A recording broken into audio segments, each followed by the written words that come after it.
What are the legal battles in media ownership? Imagine a world where a few big companies control most of the news and entertainment you see.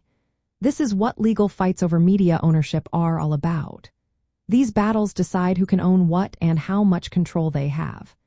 In the United States, rules are in place to keep media diverse and fair. The main agency that enforces these rules is the Federal Communications Commission, or FCC. They set limits on how many newspapers, radio stations, and television stations a single company can own in one area. For example, they used to say one company could not own more than one television station in the same market. They also had rules stopping a company from owning both a newspaper and a broadcast station in the same city. These rules are meant to give different voices a chance to be heard and to keep the media landscape open. But these rules have caused many legal fights. Media companies often say the rules are outdated because of the internet and cable TV. They argue that these old limits stop them from growing and competing in new ways. On the other hand, public interest groups and some lawmakers worry that relaxing these rules could lead to fewer independent voices.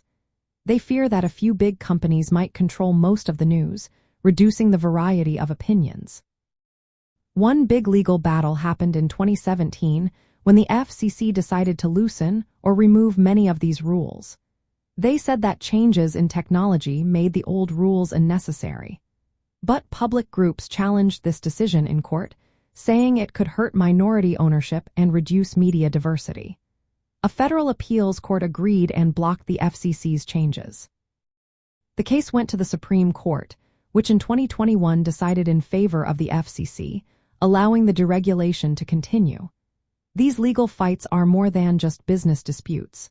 They affect what news you see and who controls it. When a few companies own many media outlets, there is a risk that different viewpoints might disappear. That is why understanding media ownership rules and legal battles is important. It helps you see who is behind the news and question whether you are getting a full picture. If you notice that many local news outlets are owned by the same company, you can look for other sources to compare. Knowing about these legal battles gives you the tools to think critically about the media you consume. It helps you become a smarter media user and understand how ownership influences what you see and hear every day.